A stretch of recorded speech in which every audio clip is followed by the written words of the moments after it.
नमस्ते दोस्तों, एक बार फिर से आप सबका स्वागत है आपके अपने YouTube चैनल सत्य सनातन में। मैं आशा करता हूं कि सर्दियों से बचने के उपाय आप सब लोग कर रहे होंगे, साथ ही साथ जो भी हमारे आयुर्वेदिक उपचार हैं उनको भी करते रहें। आज की जो हमारी खबर है, जो सबसे बड़ी खबर है, वो आती है पश्चिम बंगाल से। पश्चिम बंगाल के वीरभूम और अन्य जिलों में दीवारों के ऊपर ये लिखा जा रहा है कि यदि कोई भी भारतीय जनता पार्टी को वोट करेगा तो यहाँ पर खून की नदियाँ बहेंगी, अर्थात सीधी थ्रेट दी जा रही है। जहाँ एक तरफ पश्चिम बंगाल में भारतीय जनता पार्टी के राष्ट्रीय अध्यक्ष की गाड़ी तक पर हमला हो जाता है, उनके कार्यकर्ताओं को मार दिया जाता है, पेड़ों पर लटका दिया जाता है, उनकी टी शर्ट्स के पीछे लिख दिया जाता है कि भारतीय जनता पार्टी को सपोर्ट करने की वजह से इन लोगों को मारा जा रहा है। अब तो खुलेआम, क्योंकि इलेक्शन आने वाले हैं, वहाँ से जहाँ पर टीएमसी तृणमूल कांग्रेस के विधायक भी हैं, वही लोग और उनके कार्यकर्ता लोग इस तरीके के दीवारों पर लेखन कर रहे हैं। अब वो लोग कहाँ छिप जाते हैं ऐसे समय में, जो लोग कभी ईवीएम हाईजैक की दुहाई देते हैं, कभी वो कहते हैं कि देश के अंदर फांसीवादी सरकार आ गई है, कभी वो कहते हैं कि यहाँ पर सब कुछ बेच दिया जाएगा, कभी वो कहते हैं कि किसी भी प्रकार से इस पूंजीपतियों की सरकार को यहाँ से हटा देना चाहिए, अलोकतांत्रिक फैसले करने वाली सरकार को हटा देना चाहिए, जो बड़े बड़े बिजनेसमैन के साथ में बैठने वाली सरकार है उसको हटा देना चाहिए। इन सब के पीछे जितने भी प्रोपेगेंडा चलते हैं, उन सब को चलाने वाले लोग अक्सर कर जो मुखर होकर के बोलते हैं, तृणमूल कांग्रेस की सरकार सत्ता में रहते हुए उनके कार्यकर्ताओं, उनके विधायकों के द्वारा इस तरीके के लेखन, ओपन थ्रेट्स दिए जाने पर कोई भी लिब्रांडू गैंग अब तक बाहर नहीं आया है। यदि यही चीज़ दूसरी तरफ से हो गई होती, राइट विंगर्स की तरफ से हो गई होती, भारतीय जनता पार्टी की तरफ से हो गई होती, तो अब तक वो लोग पूरी भारत की जो जमीन है, धरती है, उसको निगलने को तैयार हो चुके होते। पश्चिम बंगाल के लोगों से मेरी विनती है, अपनी सुरक्षा का ध्यान अवश्य रखें, लेकिन अपने अधिकार का सदुपयोग अवश्य करें। आप वोट किसी को भी करें, लेकिन निडर होकर के करें। चाहे वो भारतीय जनता पार्टी के कोई लोग हों जो आपको डराएं, या टीएमसी के लोग हों जो उनको डराने की कोशिश करें, डरे नहीं। अपने अधिकार का पूरा प्रयोग करें, लेकिन हाँ, सुरक्षा को ध्यान में रखते हुए। किसी ने मुझे एक मैसेज किया था और उसने लिखा हुआ था कि जिस पार्टी का नाम ही टीएमसी हो, लोग उसको गाली क्यों देते हैं अलग से।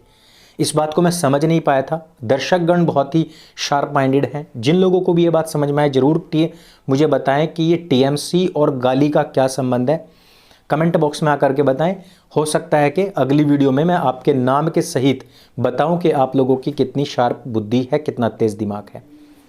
यहां जो ये ओपन थ्रेट दी गई है, ओपन थ्रेट से ही लिंक्ड एक और चीज सामने आई है, वो है हिजबुल मुजाहिदीन का एक पैरेलल संगठन चलता है, PAFF। इसकी फुल फॉर्म है पीपल एंटी फासिस्ट फ्रंट। अर्थात इन लोगों को लगता है कि देश के अंदर एक फासिस्ट सरकार है, लेकिन अगर ये फासिस्ट सरकार है तो उससे निपटने के लिए हम सीधे हिजबुल मुजाहिदीन आतंकवादी संगठन को लेकर के आएंगे। और ये लोग क्या कहते हैं कि अगर कश्मीर के अंदर संपूर्ण भारतवर्ष में से जो गैर मुसलमान लोग हैं, बाहरी लोग हैं, अगर उनको बसाने की कोशिश की गई तो हम उनको बम से उड़ा देंगे। ओपन थ्रेट दी जा रही है। भारतवर्ष के लोगों का कश्मीर के ऊपर कोई अधिकार नहीं है। हिजबुल मुजाहिदीन, हिजब कहते हैं सेना, उल मुजाहिदीन मुजाहिद के लिए, इस्लाम के कार्यों के लिए, उसकी स्थापना के लिए लड़ने वाली सेना को कहते हैं हिजब उल मुजाहिदीन।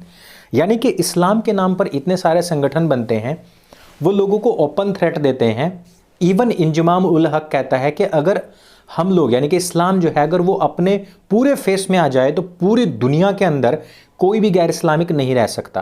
और वो पूरा फेस क्या है इनका, खुल करके जो आना, वो अपने जो कार्य को करना है, वो क्या है, ओपन थ्रेट्स। यानी कि काफिरों के सामने सिर्फ दो ही बातें रखना, एक तरफ सिर का कटना और दूसरी तरफ खतना होना। जो एक कम्युनिटी खुद इतनी बड़ी आतंकवादी संगठन, उनकी जो आतंकवादी संस्थाएं हैं, उनको चलाने वाले हैं, वो लोग जहां लोकतांत्रिक तरीके से चुनी हुई सरकार है, संवैधानिक तरीके से काम करने वाले लोग हैं, उन लोगों को निपटाने के लिए आतंकवादी संगठन बनाते हैं। वाह, क्या तौर है, क्या तरीके हैं।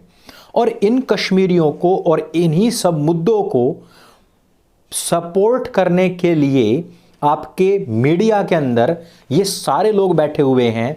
ये सारे के सारे वो लोग हैं जो आप लोगों को कश्मीर के बारे में वही विचार प्रकट करेंगे जो हिजबुल मुजाहिदीन करता है, जो PAFF करता है। यानी कि ओपन थ्रेट देते हैं, वहां पर किसी और का बसना नहीं होना चाहिए। अब यहां पर PAFF एक बात और कहता है जिसको मैं यहां पर लिंक करना बहुत जरूरी समझता हूं कि भारतीय सरकार जो है वो कॉलोनाइजर सिस्टम जो चला रही है वो इजराइल यहूदियों के तरीके से चला रही है। आप लोगों ने शायद यदि इजराइल का जो मॉडल है वो समझा होगा, इजराइल की स्थापना किस प्रकार से हुई, किस प्रकार से गाजा पट्टी के ऊपर अधिकार किया गया, किस प्रकार से सीरिया से उसकी लगातार लड़ाई चली, किस प्रकार फलस्तीन से उसकी कंटिन्यू लड़ाइयाँ अभी भी बदस्तूर जारी हैं, किस प्रकार से यहूदियों को पूरे विश्व से एक तयशुदा तरीके से समाप्त किया गया, किस प्रकार से कुरान की आयत खुद कहती है कि जो इजरायली हैं, जो तेल अवीव के लोग हैं, या फिर कहें कि जो यहूदी हैं, ये लोग जब तक अंतिम व्यक्ति भी समाप्त नहीं हो जाएगा तब तक हमारा इस्लाम पूरे परचम पर नहीं जा सकता। इन विषयों में मैं पहले आप लोगों से काफ़ी बातें कर चुका हूं और काफ़ी स्टडी आप लोग भी कर चुके हैं। यहां पर PAFF का जो सीधा डर है वो है इजराइल मॉडल, यानी कि अपनी कम्युनिटी को बचाने के लिए उन लोगों ने पूरे विश्व के देशों से समझौते किए। उन लोगों को कहा कि आप कहीं पर भी हो, इजराइल आपकी कंट्री है, हम लोग आप लोगों को, यदि आप इजराइल वापस आते हैं तो हम आपको सारी सुविधाएं देंगे। जो अभी NRC, CAA और NPR ये जो पूरा का पूरा सिस्टम था, इसको इन्हीं आतंकवादियों के जो अर्बन नक्सल्स दिल्ली आदि क्षेत्रों में बैठे हुए हैं, इन्होंने इसी प्रकार से प्रेजेंट किया था कि भारत की सरकार भी इन सब चीज़ों को इसी तरीके से ला रही है। अमित शाह जी ने पश्चिम बंगाल के अंदर फिर से कह दिया कि कोरोना वैक्सीन आ जाए तुरंत NRC लागू होगा, तुरंत CAA तुरंत के तुरंत लागू कर दिया जाएगा। ये जो खौफ है, ये जो डर है जो आजकल आप लोगों को दिख रहा है कि सड़कों पर जो जाम लगाए पड़े हैं ना, ये वही वाला खौफ है। तो ये जो सारा का सारा जो सिस्टम है इसको किस प्रकार से रिप्रेजेंट किया जाता है इन अर्बन नक्सलियों के जरिए से, इसी तरीके से कि इजराइल की नक्शे कदम पर चलते हुए भारत सरकार पूरे विश्व के हिंदू, सिख, जैन और बौद्धों को यानी सनातन की शाखाओं को बचाना चाहती है और ये लोग उनको बचाने नहीं देना चाहते हैं। उसके खिलाफ आज हिजबुल मुजाहिदीन और इस्लाम के नाम पर बने 500 से अधिक संगठन और ये नया वाला PAFF, ये सारे के सारे लामबंद होना शुरू हो चुके हैं। डराने की कोशिश है हिंदुओं को, वही डराने की कोशिश जो पश्चिम बंगाल में है, और वही यहूदियों के सिस्टम से इतना खौफ खाई पड़ी है इनकी पाक पुस्तक भी कि ये खुद भी हर चीज के पीछे जिम्मेदार बताते हैं यहूदियों को ही। यदि किसी का एक से दूसरा बच्चा ना पैदा हो तो यहूदियों की कमी है, यदि ये लोग गरीब हैं तो यहूदियों की कमी है, यदि ये लोग आज तक आविष्कार नहीं कर पाए तो यहूदियों की वजह से नहीं कर पाए, यदि ये लोग आज भी सच्चर कमेटी में सबसे ज्यादा दीन दुर्बल हैं तो यहूदियों की वजह से है। अब यहूदियों की वजह से ही कोरोना की वैक्सीन में सुअर की चर्बी आ गई है। और इवन यही नहीं, मुसलमानों के अंदर जो इंजेक्शन ठोका जाएगा वैक्सीन का, उसके अंदर एक नैनो चिप भी आएगी। वो नैनो चिप होगी जो मुसलमानों को उनके हिसाब से सोचने के लिए मजबूर कर देगी। इसको कहते हैं असली खौफ। ये खौफ वो खौफ है जो पिछले 1450 साल से इनके दिल, दिमाग, चीची बच्चे इनके DNA में बैठा हुआ है। यानी कि हर चीज जो होती है वो यहूदियों के कारण से होती है, और किसी भी तरीके से बस यहूदियों को खत्म करो, किसी भी वजह से, किसी भी तरीके से बस यहूदियों को खत्म करो। और इनके जो क्लैरिक्स होते हैं, इनके जो मौलवी होते हैं, इनके जो मौलाना होते हैं, ये सारे के सारे इस तरफ लगे पड़े हैं कि हमने बस यहूदियों को खत्म करना है। अगर आप इस पैमाने पर जाएं तो दोस्तों पूरे विश्व के अंदर जितने भी नोबेल अवार्ड गए हैं 25 से 26% केवल यहूदियों को गए हैं। और इन भाईजानों की जितनी भी कम्युनिटी है, ये 180 करोड़ अपने आप को बताते, टोटल मिला के एक अवार्ड इनको मिला था। वो पाकिस्तान का एक बंदा था, उसको भी क्योंकि वो असली मुसलमान नहीं था तो उसको भी पाकिस्तान से उठा के बाहर फेंक दिया गया था। तो इनकी खुद की जो साइंस है वो इतने चरम पर है, इतनी पराकाष्ठा पर है।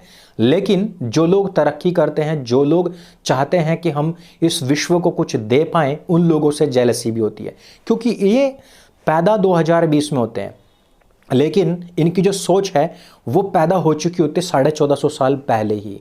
वो बुद्धि वहाँ से उठा करके इनके दिमाग के अंदर प्लांट की जाती है।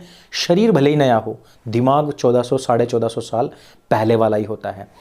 इस कारण से ये जो खौफ है ये आप लोगों के अंदर फिर प्लांट होता है। उसकी फ्रस्ट्रेशन आप लोगों पर, जो आपके इनके पड़ोस में रहते हैं, जो इनके आसपास रहते हैं, वहाँ पर निकलती है। वहाँ पर हिंसाएं होती हैं, वहाँ पर लोगों का मारा जाना होता है, वहाँ पर दीवारों पर लिखा जाता है कि हम ये कर देंगे, हम वो कर देंगे। कश्मीर के अंदर आतंकवादी संगठन आकर के थ्रेट्स देते हैं कि अगर हिंदू को बसाया गया तो हम इनको मार देंगे। ये जो सारा का सारा सिस्टम है ये है केवल और केवल 1400 साढ़े 1400 साल पुराना एक कबीलाई जो एक बुक लिखी गई कि लूट तंत्र कैसा हो, उसके वजह से। मैं बहुत बहुत साधुवाद प्रकट करना चाहता हूं उन लोगों का, उन सभी लोगों का जिन्होंने भी ये खूनी आयतें इसमें से हटवाने के लिए बार बार प्रयत्न किया है, प्रयास किया है। अब आपको जागरूक हो जाना चाहिए, समझ जाना चाहिए कि इन लोगों से सावधान रहने के जो अलग अलग हमारे तरीके हैं, उन तरीकों में ये तरीका भी हमारा ऐड हो जाए। तो इस वीडियो में सिर्फ इतना ही। यदि ये सारी जानकारियां आपको अच्छी लगी, जानकारी से भरपूर वीडियो लगी, तो इसको सबके साथ में शेयर अवश्य करें। सत्य सनातन आपका अपना प्लेटफॉर्म है जहां से हम विभिन्न प्रकार की वो न्यूज़ जो प्रिंट मीडिया और मेन स्ट्रीम मीडिया में नहीं आती है वो रखने का प्रयास करते हैं आपकी अपनी भाषा में। अच्छा लगे तो सब्सक्राइब अवश्य करें। मेरे संग बोले सत्य सनातन वैदिक धर्म की जय। जय हिंद, वंदे मातरम।